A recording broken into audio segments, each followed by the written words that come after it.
Hello, and welcome to Simplifying Chi-Square, a tutorial for HR professionals to detect adverse impact. Adverse impact is employment practices that appear neutral but have a discriminatory effect on a protected group. We use the Chi-Square test to statistically detect adverse impact. You may have also heard of the adverse impact ratio called the 4/5 or 80% rule. These can be used in combination, and the EEOC recommends both.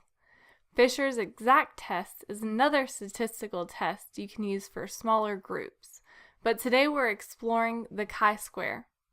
The examples are in Excel, so if you want to follow along, open a blank Excel file now while I give you a little background on the two different types of tests you can use to find out if you're making equitable employment decisions.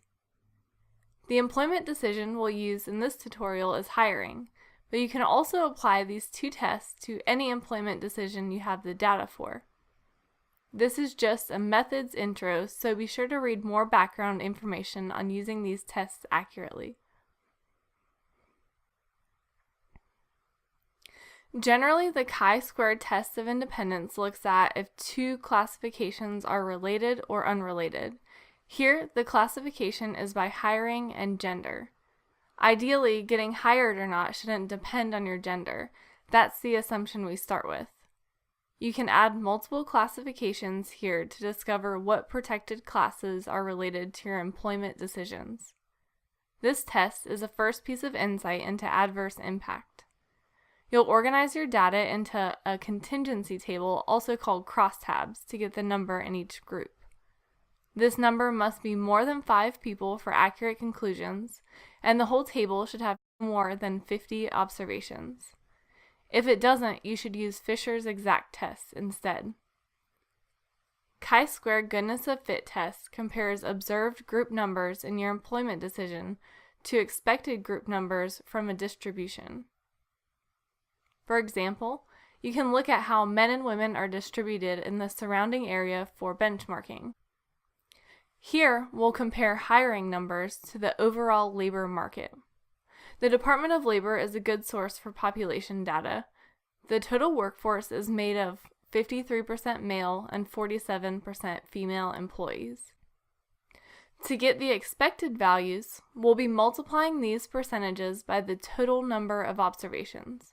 Again, this analysis is really useful for benchmarking, and you can answer questions about if your employment decision diversity matches the workforce diversity. So in the first test, we compared two groups to see if they were related, hiring and gender.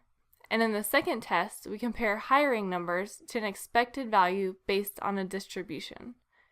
The second test is useful if, for some reason, you don't have that second group, like people not hired or people not promoted.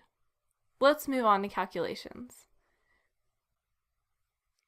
There are many different tools, such as online tools like socialstatistics.com or paid ones like EEOStat from the EEOC, but Excel is a good, easily accessible tool to use if you know how to set it up.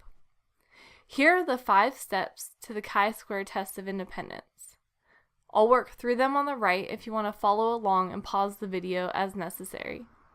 Step 1. Create your contingency table or crosstabs of people hired or not by gender.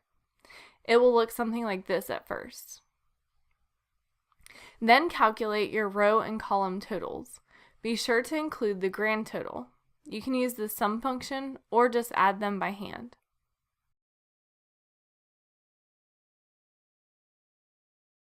Step 2. Paste this table below and delete the observed values. If you used the sum function, be sure to paste the values only. In step 3, you can keep working in this table or paste it again to keep track of your steps. To figure out the expected values, multiply column by row total, then divide by grand total. Column by row divided by grand. This is always the pattern, no matter how many columns or rows you have.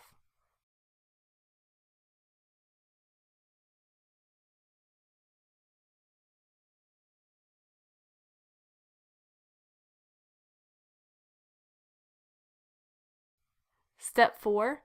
To calculate the test, paste the observed and expected tables values only.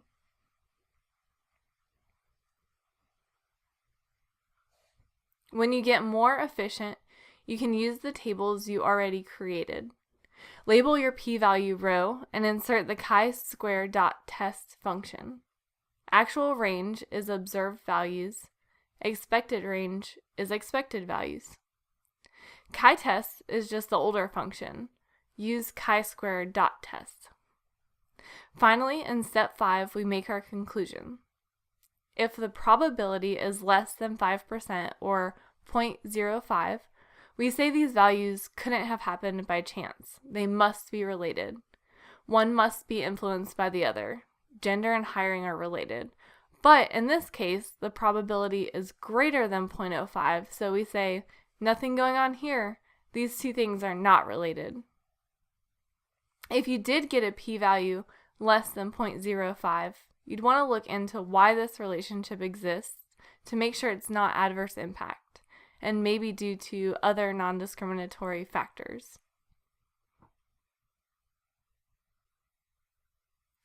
Okay, moving on to the 5 steps to calculate a chi-square goodness of fit test.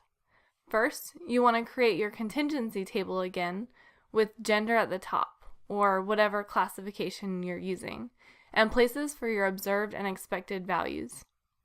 Calculate the total by hand or using the sum function. We'll need that later. In step 2, we have the observed, but where do we find the expected? Here, we're going to compare hirees to the total workforce distribution to see if it's significantly different or if maybe our hiring practices are adversely impacting one group. Remember, you can and should use the distributions in your area and from your application pool to detect adverse impact in recruiting or hiring. This is an important step to make an accurate comparison from the right distribution, and depends on what you want to know. If you're looking at promotions, you'd compare it to the distribution of those eligible for promotion. If you're looking at turnover, you compare it to the distribution of your workforce. Or maybe you just want to look at turnover in one department. So then you'd compare the turnover numbers to the departmental distribution. Choosing the distribution depends on where your data came from and what questions you want to answer. In step 3, gender of the U.S. workforce is distributed as 53% male and 47% female. So you're going to use the total we found in step 1 to multiply the total number of observations by the corresponding workforce percentage. Here it's 53%, and for female it's 47%. Sometimes if I'm using race and gender, I'll just make a little key out to the side to keep those percentages on hand for a few different analyses. In step 4, I'm going to paste this table here for clarity. Then calculate the p-value with the same chi-square.test function as before. Label the p-value. Actual range is 20 and 10, and expected range is the bottom row. Finally, draw your conclusion in step 5, the same way as before. The p-value is above 0.05, so we say, hey, there's nothing going on here. What we observed for hiring numbers are similar to the total workforce.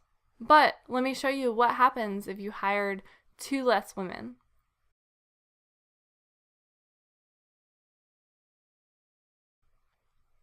If you hired 8 women, we'd still expect 14 to be hired. The observed and expected numbers here are way off, so now the p-value dips below 0.05. Now we conclude that there are significant differences. We're hiring less women than we should based on the overall workforce distribution.